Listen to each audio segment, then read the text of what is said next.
1st, 2020, April Fool's Day. Perhaps the worst April Fool's Day in anyone's lifetime.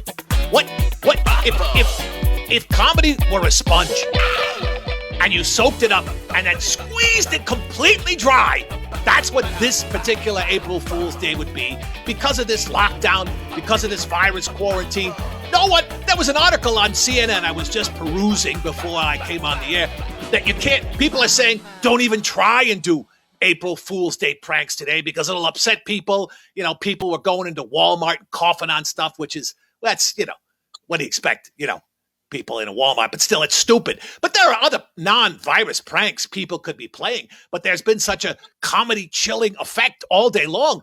It has ruined the national holiday of comedy. You know, Christmas, that's the Christians' day. The Jews, they have the Passover. They have the I don't know. They got lots of them. Buddha, I'm sure, has a birthday. This is the day for comedy.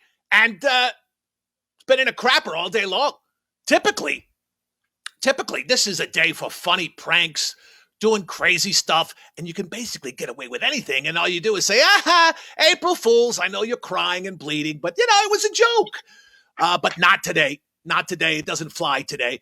So I thought to raise the spirits of America and maybe Canada, I would bring on one of the funniest people I know. He is one of the originators, the original producers and writers of Home Improvement, a stand-up comedian, a comedy writer for many years, one of the funniest people I know, and he's Canadian. So you know his comedy never has a bite. Please welcome to the program, it's Billy Riback. How are you, Billy? I'm okay, just protecting myself, listening to the president. Is that good? Okay. Yeah. Got a scarf.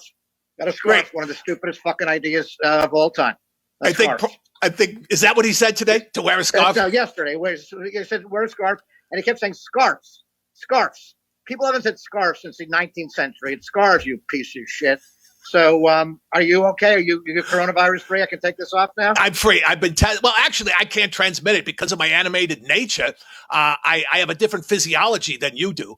Okay. Yeah. So I won't get it. It'll just dance around my body. That won't happen, I guess, huh? You're safe. You can pull it off. You're safe. All right. Okay. All right. Then there you go. Oh, look at that. Wanted to make sure. There you go. That's a Canadian face. Welcome to the program. Welcome to, this is the worst April Fool's Day in history, isn't it? It's really annoying. But thank God you're here to keep comedy alive. And I think it's important. You're doing a tremendous public service. You really are. I like to think of myself as a ventilator of comedy. You know, we need a lot more of those. So if you could just sort of spread yourself around, that would be great. Maybe, would you give CPR to a person? No. Unless it was someone I knew. No. You're a selfish bear. Jesus Christ. You're right. Really are. If you were walking down the street today and someone collapsed, you would give them CPR? Without a thought. Absolutely. 100%. I'm Canadian. I was just going to say, yeah, the Canadians in New York, they take your wallet and they run away, but not in Canada. Not in Canada. Of course I would. You have to. It's called karma. You know, you got to come on, Buffo. You're better than that. I'm a little disappointed. I'll be honest with you. Well, let me think about it. You know, it depends who it is. You know what I mean? If it's some 90-year, if it's a 90-year-old guy, you know, is it worth the risk? You know, the edge on that April Fool's Day is starting to emerge. Let's talk about 90-year-olds. Let's talk about Mike Pence because he looks not good. Let's be honest. Here's my question. I got a question for you. You know, I bought a book a long time ago called Imponderables, and they had things like, why can't you tickle yourself? And which is, think about it. Can you tickle yourself? Well, you know it's coming, right? No, I got a girl that comes in on Thursdays that tickles me. Oh, so I'm fine. I know that. Yeah. Tickle.com. Yeah. Very good. Yeah. But you can't. If your hand goes near your pit, you have a pit, right? Yes. Yeah, of course. You won't laugh because you know the surprise is up, right? So no one can explain that. Do you know why? Well, that's the essence of comedy. That's the essence of comedy is surprise. Exactly. Right? And your armpit, horrible audience. So here's an imponderable for you. This is a new one. You ready? Yes. If Mike Pence shoves his head so far up Donald Trump's ass, why is his hair still white? You know what? I don't know. I don't. Yeah. It's an imponderable. No one can answer the question. He looks. You remember the puppet show, the Thunderbirds? Sure. He looks like that guy, but with white hair. Right. You're right. He's like a Stepford husband. That's what he is. Yes. He stands there, and there's a little key in his back, like Jaime the Robot and Get Smart. Remember that show? Of course you do. I do, but no one watching this does. No. Well, that's why I like to throw out the esoteric references just so they turn you off immediately. No, it was a robot, and he was very stiff, and that's what he looks like. Seriously, let's be honest. You don't exist, and you're more animated than he is. Can I be honest? That's so true. That is so true. Yes. It is. I know. Yes. This is a sad state of affairs. Yes, I know. So how does a comedian from Canada get so fired up about American politics? When did you first come to America from Canada? If we're going to really have this exchange, you have to learn how to pronounce it properly. Seriously, it's Canada. Canada. Well, you have a lot of Canada out here, so that's what I go with now. Which means the Canada. It means These actually means the pinata, but it's a stupid name for a place. So I came here in 1977. What is that in bear years? Same thing? Do you go by the same number? We go by the same. We go by the same. Yeah. Otherwise, our calendars would be all messed up. It'd be a pain in the ass. I understand. Now, how old were you then? Can you tell us? In 77? Yeah, I was. I don't really age. That's the beauty of being me. I've looked pretty much the same since I was a boy. So you don't have to worry about getting your fur cut. Am I right? No, and I'm hypoallergenic. I would be a good, pet. I'm hypoallergenic. I like to do things around the house. I'm handy. Now, let me ask you. I sleep a lot. Why are you in a house? This is what I don't understand. You're a bear. How do you function in a house? You're used to a cave. I'm confused. I'm one of Hollywood's most beloved, iconic entertainers. I live up in the Hollywood Hills because that's what we do. That's very impressive.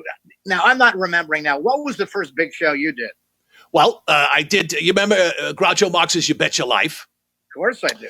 Yeah, he got the croup back in 1965 and had to take a week off. And these were live shows at the time. And we were friends from the Friars Club. And he asked me if I would host. And this was the first time on network television that an animal of any kind had hosted a primetime television show.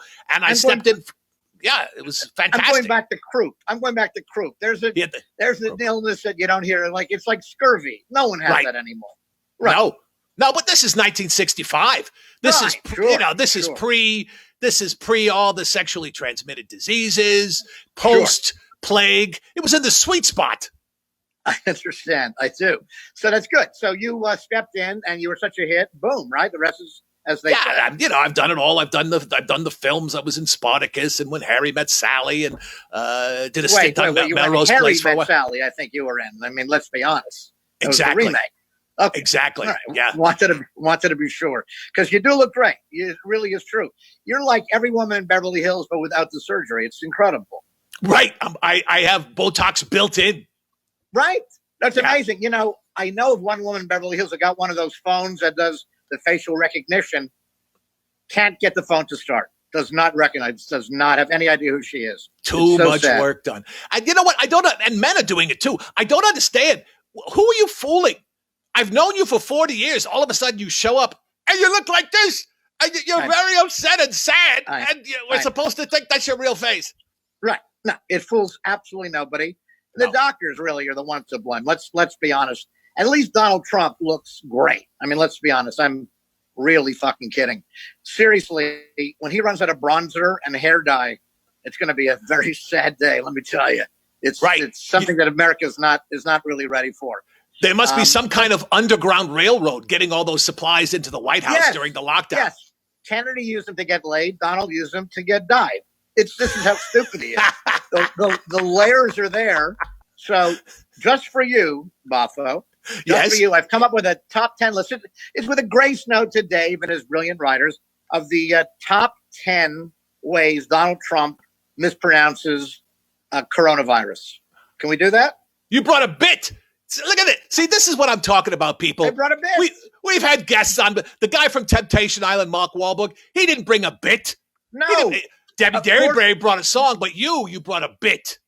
Top 10 ways Donald Trump mispronounces coronavirus. Yes, and by the way, I did a lot of research. I've heard all of these, okay? These are all real. Okay, they're all real. Okay. Yeah. Can you see this? Yes. I never met Lev Parnas. That's horrible mispronunciation. Horrible. It's not even, it's close, but not, Not even. No. Not even. All right, it's another Get Smart reference. Cone of silence. Yes. Cone of silence. Coronavirus. You can see how we can make that. Okay. I could see there's a similarity there. That. Sure. You ready? Yeah. Phone Miley Cyrus. Phone Miley Cyrus. Phone right. Miley Cyrus. Coronavirus. Yeah. Phone Miley Cyrus. Okay. Here we go. Dr. Kevorkian. Ooh. Yeah. Bad. Really bad. Here's another one. Top 10 ways Donald Trump mispronounces coronavirus. Toyota Corolla. It's the Japanese virus. Yes. Yes. Yeah. He's clueless. All right. Number 5. Top 10 ways Donald Trump. I am the walrus. Cuckoo-ca-choo. Cuckoo-ca-choo. Cuckoo-ca-choo. Number 4 is one of my favorites. Number 4, gay men's chorus. Gay men's chorus. Yeah, it sounds very, you know what? If you close half your ears, that's exactly what it sounds like. They're so close. Coronavirus game. You can understand how he makes a mistake, but he's still a moron. Okay, number 3, top 10 ways Donald Trump mispronounces coronavirus. Acorn stair lifts. Acorn. That doesn't even make sense. No, that's like, I know. What? You're expecting him to make sense? Come on. Good We're point. talking about the idiot. Good point. White House. Okay. Number 2, top 10 ways. You remember the category. Ramona Rodriguez. You can understand it. Yes. I don't even get. Not even just. They're just word salads that coming out of. It's like all they are. That's all they are because he loses track of everything. And the top. This is the number 1 top 10 way Donald Trump mispronounced coronavirus. Ozzy and Harriet. That's it. Those are the top 10 ways that President Trump. Trump. Ways I personally have heard Donald Trump mispronounce coronavirus. Let me tell you how stupid he is. The only person who was homeschooled got expelled. See, folks, they sent him to another home. This doesn't happen. He was fostered at a dumber person's home so he would feel better. Yes, that's exactly right. Yeah. Come on. Oh, man. Yeah, see, this is what America needs today, Billy. This April Fool's Day. What's the greatest prank you ever pulled or got pulled on you on April Fool's Day? No one ever got away. I'll be honest, but one time, I remember when I was about 9, I told my parents I was adopted. Oh, it was like a switch. Right. So you'll understand. Sure, I understand and that. They started arguing with me, and then they realized that they knew the truth. So, but I got them for a second, Sure, that's all you got to get. Just that little. Yeah, it's just that moment, that little moment. They went, wait a minute. I remember the womb and the thing with the uterus, and then they went, no, wait a second, you're full of shit, and that was it. But for just a second, I caught him. Well, I was proud of that. Let's be honest. So, hey, yes, yeah, go. I was just gonna say, did you do any pranks today? Today was quiet. I was preparing. I was writing, not jokes, because I actually heard Donald Trump say all those things. These are all real, yeah. No, it's just I did a lot of research and found them. Because everybody knows there's such a heightened spotlight today that everybody knows nobody's going to fall for anything. People send me some stuff, just lame, stupid shit.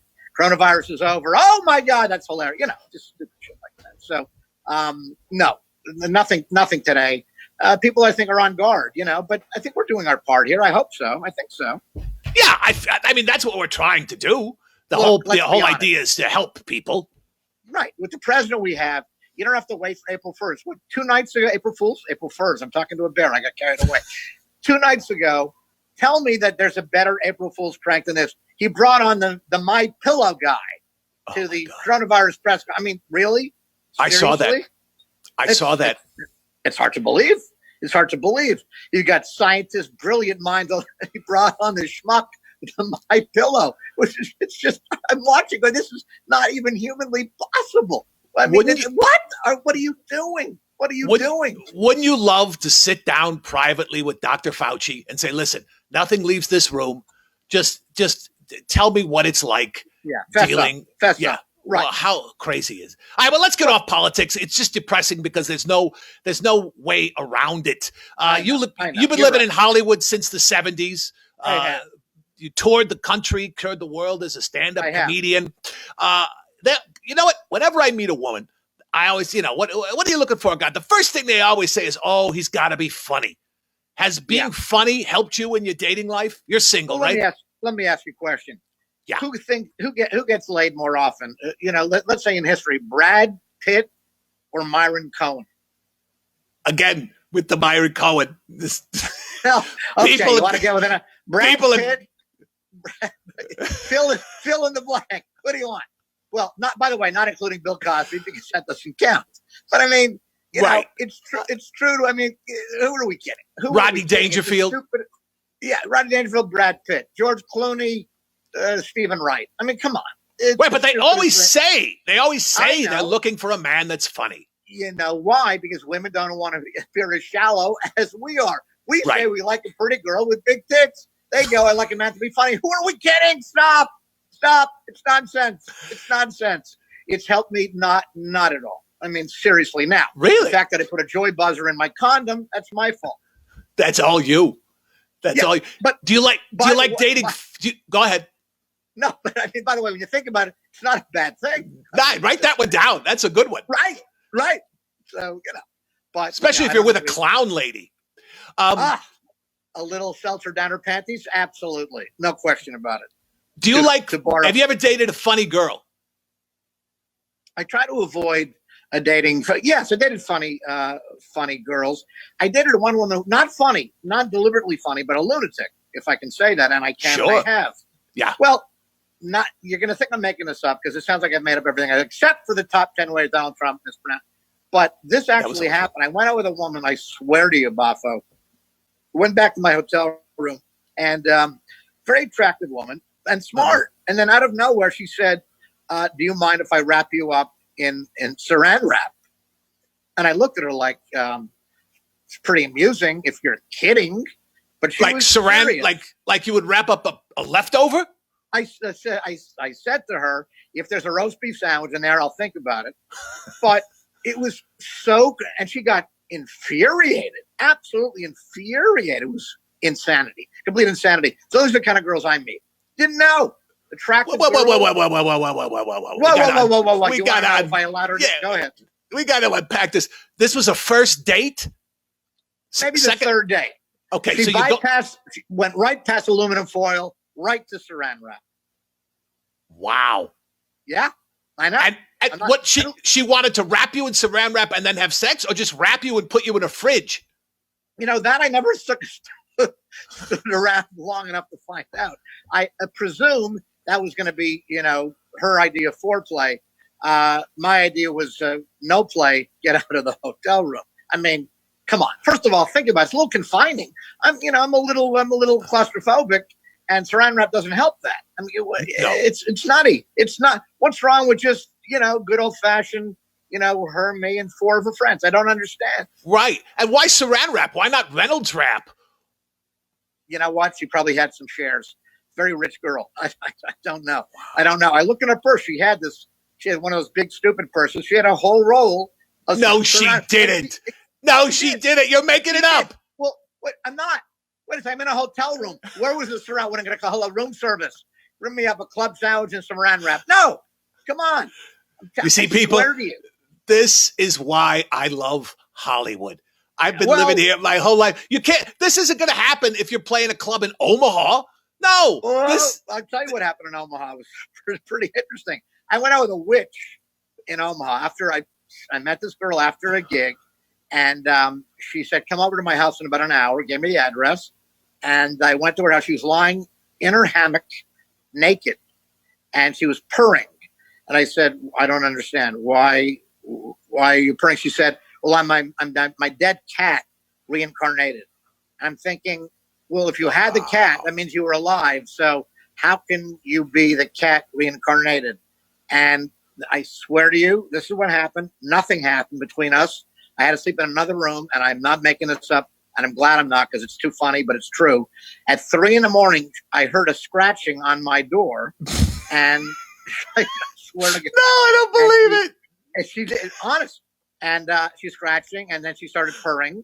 And I was hoping it was her, by the way, because I was so horny at the time. If it was a cat, who knows what happened? But it was her, and I had my way with her. And afterwards, she, rolled up in a little ball on the windowsill. That part I made up, but the rest is true. There's some strange people out there. And by the way, the first story was in New York. The other one was in Omaha. Funny you said that. So, LA is that's a whole other crazy. I mean, we know this is a nutty place, but wow, people. This is what comedians attract. Right. Well, what a life it is. It's just you're traveling, especially headlining comedians, as you were for a long time before you broke into the big time TV writing. You're in a different city every weekend, right? Yeah, you're by yourself. True. What are you going to do? Some people do drugs, some people do drinking, some people, go out and chase women. Probably the least detrimental of the three. What else is there to do when you're there's nothing else. There's nothing else. I mean, I was in Anchorage, Alaska once, and you're going to think I'm making it. It was a strip club, and at 2 in the morning, they ordered all the comedians off stage and said, "Now the girls." And I'm thinking, oh my God, this is like a night. This is the club. So the next night they reversed it, and they put the girls on first. They realized, and then at 2 a.m. they yelled out, "Now the girls off stage. Here come the comedians." The booing, it was mind-boggling. Oh, and this was frightening. So I'm in Anchorage, Alaska, and it was Eskimos and Indians and people who hated society.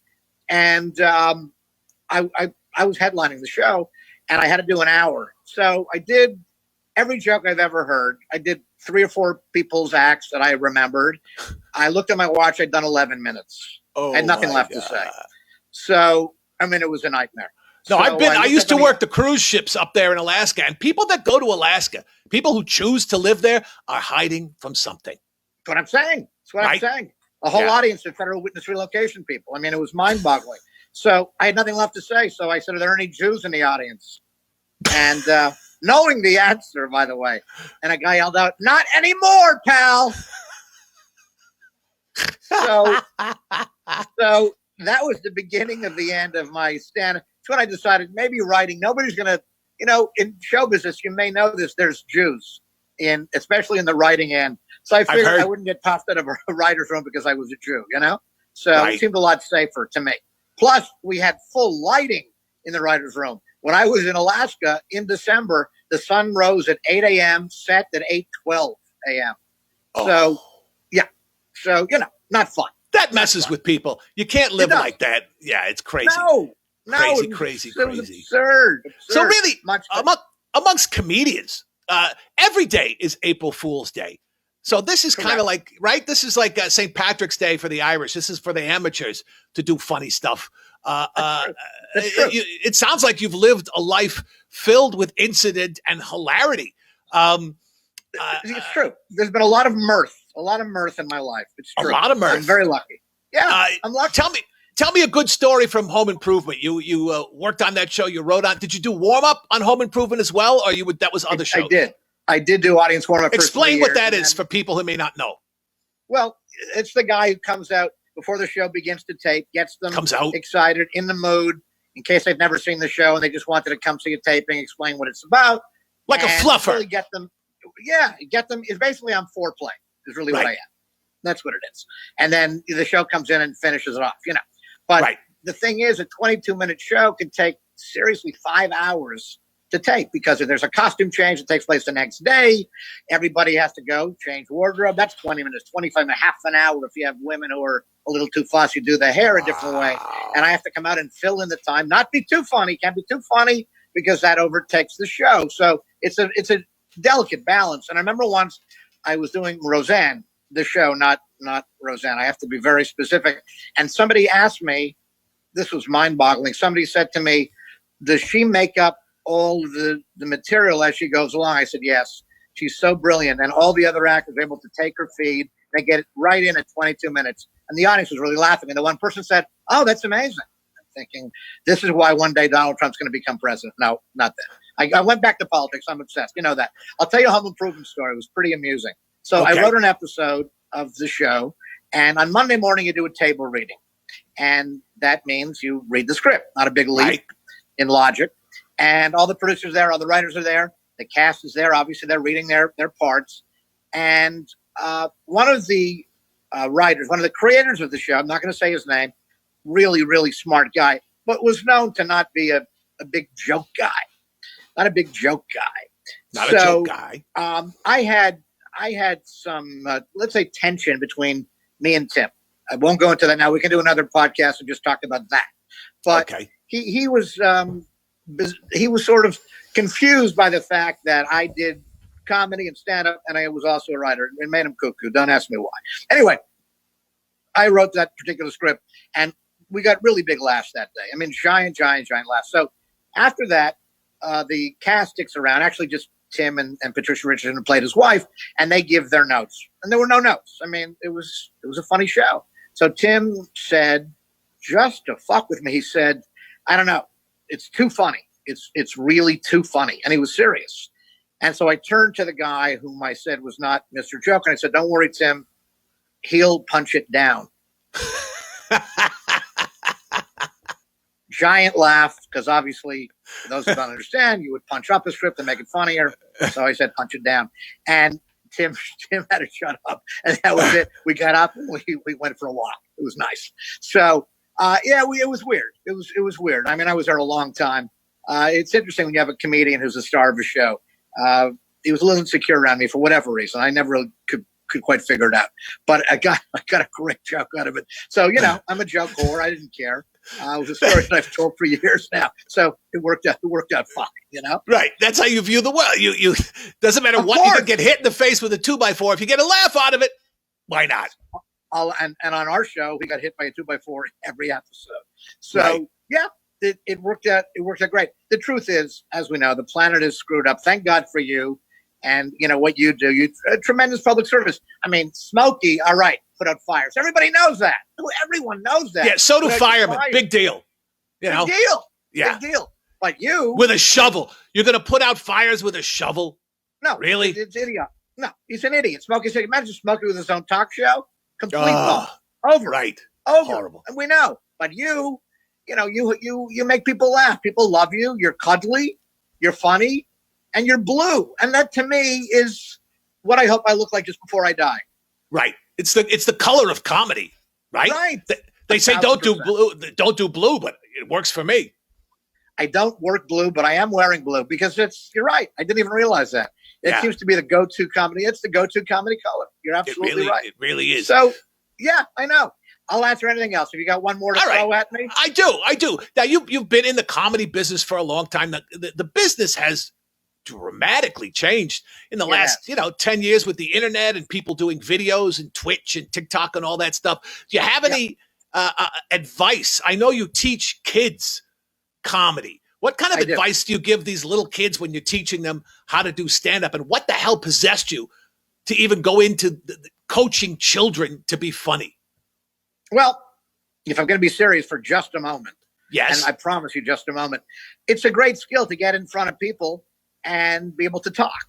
Because if you've read any list at all, they've done these surveys for years, and the number one fear that Americans have is talking in front of a group. Number 3 fear is dying. So the great thing with comedy is you can do both at the same time. So I don't tell kids that at all. What I tell them is that skill is something that really can take you through your whole life, no matter what you do. So most of them are not going to become comedians, but in almost any job, you're going to have to stand. If you have a presentation, if you're a lawyer, if you're a doctor and you're in a meeting, if you're an architect, whatever it might be, you're going to sometime have to die. And never mind giving toasts, weddings, bar mitzvahs, whatever it is. So it's a skill that most people don't have. People are freaked out about talking in front of a group of people, and I help them develop that skill. And what's interesting is at a young age, I'm talking kids who are 8, 9, 10 years old, they don't sweat when they're bombing. They haven't learned that kind of fear yet. It's amazing. They just plunge ahead. It's really something to watch. I love it. They haven't yet learned the shame of bombing because they don't care. They don't care. They're thinking about playing baseball or going back to school or whatever. They don't give a crap. They don't give a crap. What's going to happen? They don't give a crap. So go home. Care. Their parents will feed them, say you were terrific. They'll lie, and that'll be it.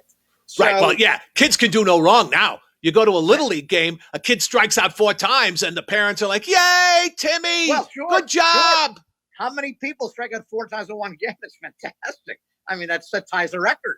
I mean, you don't want to make the kid cry, but you should at least, I think, and now I have no Cubs, so I can't really speak, but I don't think that you don't make them feel bad, but I think you should sort of let them know that striking out 4 times is not great. Right? Like, good try. You toughed it out. That was a brutal curveball. It's not, but good job. And maybe, let's be honest, and maybe a really good spanking in front of all the other parents. Of course. Let's be honest. Of course. Yes. I mean, I'll spank the K's right out of you. God damn it. I'm going to spank you into a double. That's right. That's exactly right. No, you're right. Every kid is brilliant. That's why we don't do that. We don't have a contest. Everybody does their thing. I tell the kids not to compare them to anybody else because everybody's different, right? Oscar Wilde said, don't be anybody else because they're already taken. One of the great lines of all time. It is. Yeah. So anyway, I agree with you. Kids, the idea of a kid failing is anathema. Can I say that? Is anathema. Yeah. Speaking of, and I don't mean to be un-American, I think your national anathema is much better than the American one. I so knew. Of course you did. But it is a better song, right? It's a better song. Canada, da, da, da, da. Yeah. There you go. And we sing it in 2 languages, by the way, which is great. We sing it in English and French. Absolutely. Yeah. I mean, that's the way you're supposed to do it. And it's beautiful. I won't regale you because I have one of the worst singing voices of all. I lip sync my bar mitzvah. So this is how you know I don't have a great voice, All right. I got one question left for you. One question. Before that, what are you missing more? Baseball or hockey?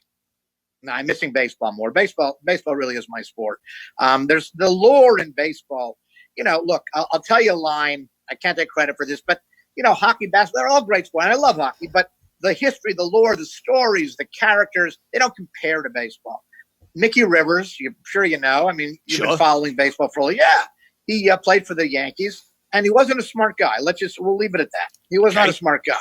He was the Trump of baseball.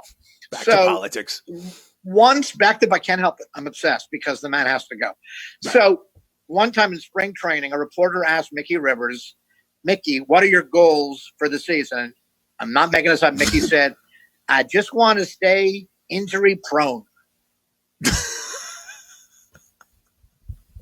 Which is the opposite of what he really wanted. Which is the opposite of what he wanted to say. Yes, I think he was searching for injury-free. Fantastic. Right. There's no football play, but there's no stories like that in the other sports. So, but the history of baseball to me is the greatest. So that's why. All right, we got five things that you cannot live without in the quarantine. You got enough food. You're locked in your apartment, your penthouse apartment. What are the 5 essential things that you can't live without during this quarantine? Go. Well, I think the first one is obvious: Kleenex. There's 7 layers to that joke. Yes, that's exactly what I'm trying to say. And some saran wrap, maybe. Well, that little scary. I'll be honest with you. So that Kleenex is easily maybe even 5 and 4. I'll be honest. Number 3, I really do miss my friends. I do. I have to be honest. Which in a couple of cases would obviate the need for Kleenex, but that's a whole other story. So my friends, because I'm a very sociable guy, and I realize at dinner for me it's not just about the food; it's about the socializing, but the hanging out. Right. So that's another thing. Number 2, I would say is probably live sports. Live sports. Yes, is a nightmare. There's nothing. Everything I watch now.